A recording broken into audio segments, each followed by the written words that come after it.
Hey, I'm Jay from Ohio Power Tool. We get a lot of questions every day about what is the right tool and accessory for drilling holes in metal. And really there are a lot of different applications, thickness gauges of metal, different size, diameters that you're going for. So we're gonna take a look at 1-inch holes through a couple different thicknesses of metal, a couple different applications, and we're gonna just test them out and see which is the fastest, which is the easiest. But before we do that, please like and subscribe, and we'll get right into it. First we have Diablo, we have a bimetal and a carbide tooth. We also have Milwaukee Bulldozer carbide. So this is a 49560707. All right, third we have a Hogan high-speed annular cutter. So this is a part number 12132, so this is a 1-inch depth, 1-inch diameter. We're gonna use this with the mag drill. All right, another really popular option from Hogan. This is the Rotacut. And this last option is a Champion Brute Platinum. This is a silver and Deming bit. XL12-1. So these are kind of like the old school way to drill through metal. So we'll see how that does.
All right, so just did some testing there. Obviously, we use some bits and things they're not really meant for, but I just wanted to kind of go over some of them.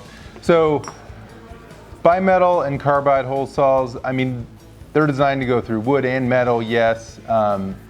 Much better in thinner metal, sheet metal. They'll last all day in wood.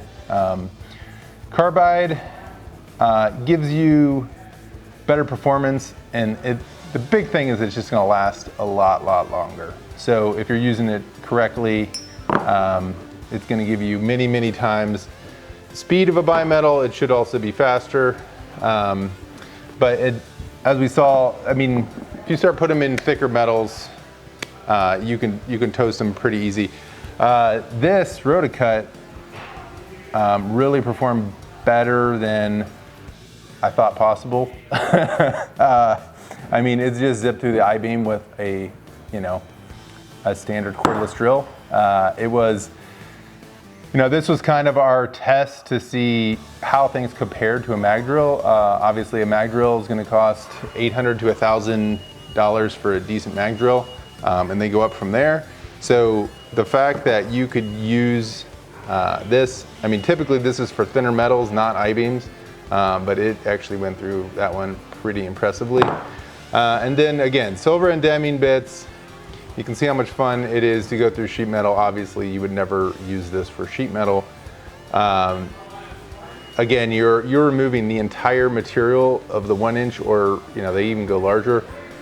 So you're just removing a lot more material. It's not a great solution for sheet metals. And then on the I-beam, we just quit after 5 minutes. So it's not really a great solution for anything. It's kind of the old way they did things. Again, these are just a few very specific solutions and applications. Check out our website for more information. We have a lot of information about drilling metal. We have a lot of options for accessories and tools. And don't forget to like and subscribe. Thanks for watching.